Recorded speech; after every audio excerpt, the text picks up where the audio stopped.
What's up, guys? Welcome to part one of a three-part series where I break down my 2025 NBA All-Star experience in San Francisco. Basically, I had this marked on my calendar for a really long time. I was like, it's going to be NBA All-Star weekend in San Francisco, and my sister and my friend Logan both live in San Francisco right now, and I love like visiting them and hanging out with them and their friends and going out. And I was like, dude, it's a 3-day weekend on top of that. So I was like, I gotta book my flight. So I had this planned and booked for like 3 or 4 months, and it finally came time to go on the trip and have some fun. So let's get into it. I was actually supposed to leave Thursday night. My flight got delayed like super late. So I was supposed to land at like 12:30 a.m. And I was like, dude, like that's way too late. So I moved my flight to Friday. My roommate Mudo gave me a ride to work since his job site is basically at the airport, and he stopped by Vaughn. So start off the morning at Vaughn's pretty early and like seeing all the people like pick up their flowers and whatnot on Valentine's Day. So that was kind of funny. And as soon as I landed, like the San Francisco airport was decked out in activations. Like the airport had some buzz, like the city had some buzz, like it was just cool to be around. Like even the airport, like they were going kind of nutty for NBA All Stars, so that was cool to see. And yeah, here's me walking through the airport. I got my Uber and whatnot, and got to my sister's house and saw her dog Lola. Kind of set up my operation, like finished the workday from home. Just sat there, grinded out for a couple hours, and then we got into the fun stuff. Basically, we decided to walk around Union Square in San Francisco, where they had all the activations. Like we ran into this one little pop up that had the four Warriors trophies. So that was pretty cool to see. And there's just a bunch of different places like Shoe Palace, Foot Locker had their own little activation areas, and like you had to wait in some long lines to get into the areas. So we didn't go to all of them, but it looked like from like a lot of reels and videos I saw, like a lot of them were pretty cool. And then we went to Nike SF, which had like a 2K activation. So like they had all these screens and like little room, which was basically an area to play 2K in. Like a bunch of little kids were playing games and whatnot. So that was pretty cool. And if you've been to Nike SF, you know, like it's a bunch of like floors going up. So like each floor, you know, it's always fun walking through Nike SF. So like this time there's a little like customization station on one floor.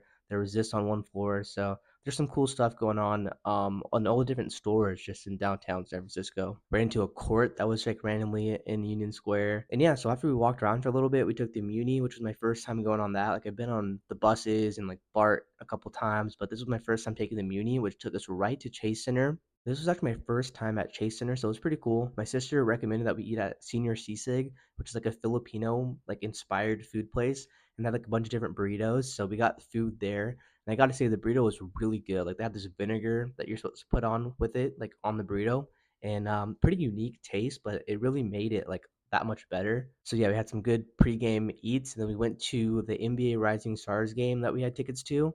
And these were our original seats, which were way up high and like just kind of obstructed view. I had to move down too, so these are our new seats basically for the game. And the only reason we are like able to move down was because it was empty too. I was like, this is the first event of NBA All Star Weekend. Like I thought it'd have some hype. Like there was a celebrity game going on in Oakland before this, but I was like, dude, this is the main event like of Friday. Like it's got to be more packed than this, but it wasn't. Like it was kind of empty. I wouldn't say dead, but just super empty. And I was like pretty surprised by that. But at least we got to move down, get some better seats, and watch the game. I thought it was funny too because this lady, the Red Panda, was there, and like all the players, like Jaren Jackson Jr. was there watching her, and like I don't know, she's super entertaining to watch. If you haven't seen her, she's like on a unicycle that's like super high, and she has like these bowls, and she like stacks them, but she stacks them on her head, and she uses her feet to like kick and stack them on her head. So there's a clip of her messing up, but then she got her to get back and like got it right. But apparently, like my friend that works for the Kings, right now is like, dude, they always have her at games for halftime, and it's super rare. Like I've never seen her mess up, and I was like, dude, she messed up tonight. Like I don't know if it was All Star Weekend that got in her head or something, but she messed up. But she got her to get back. She got it right eventually. But I thought that was pretty funny to know. Yeah, so the game ended. We saw the winning team that played on Sunday. Bunch of young players. The new format was interesting. Like I don't have to give my opinion on the new format. I wasn't the biggest fan of it. Obviously, I don't think a lot of people were. But the winning team, regardless of the Friday night event, got to play on Sunday. So it was cool to say that we saw the team that went on. And just the whole weekend, even day one, there were just a lot of people that if you weren't paying close enough attention to, you would have missed. Like this is Pau Gasol, probably wouldn't have noticed him honestly. But there were a lot of stuff like that, like Trey Young and a lot of the NBA players were at this event too, which were cool. They were on the court, like watching courtside. But even before we went down to our seats, like there's this little like lounge area, I guess you can call it, where you can get like food and drink before you go down to the lower level there. and like Masai Ujiri, the Raptors GM, was just chilling there, like talking to some people. Like tapped my friend Logan. I was like, dude, that's like the Raptors GM right there. And he was like, how did you even like notice him? Like he's just like a super normal looking guy up here. And I was like, if you just like keep your eyes peeled and you're knowledgeable, like you'll like start seeing or running into like people that you like recognize from online. So that was pretty cool. And then honestly, the highlight of the night, my sister's a big Jared McCain fan. I like TikToks and whatnot. And even I'm a big Jared McCain fan, like his YouTube vlogs and stuff. So he wasn't playing, he was hurt, but he was on the bench with his team that he was supposed to be on. And so they won. Then they were throwing these balls out. And like I said, like the crowd was so dead. So like we were basically in the front row of the lower level right there. And so he turned around to throw these ball, like this signed ball out. And we all just screamed like Jared, Jared. And like he like clearly made eye contact with one of us and threw us a ball. And I think all the other players obviously signed their ball and were looking to throw to people. And since we were the only ones basically down there and screaming, they all threw us a ball. So like my sister got a signed Jared McCain ball. My friend Logan got a signed Zach Edey ball.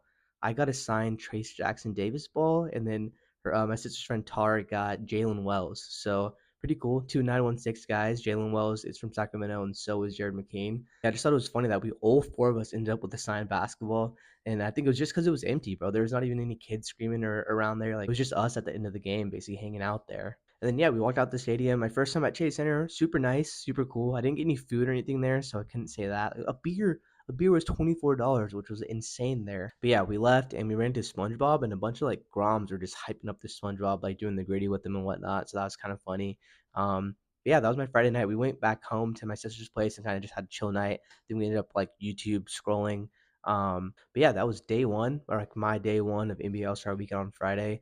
I know there's a lot of free activations that I probably could have taken more advantage of, but I was flying in. Half the day was spent like traveling and working, so that 5 to like 10 period was pretty cool. So went to the game, uh, saw some people, got a signed basketball, and I'd consider it a success. So stay tuned for part two and part three. Definitely a lot more that went on and a lot of more stuff that we got into. So yeah, stay tuned and hope you guys enjoyed.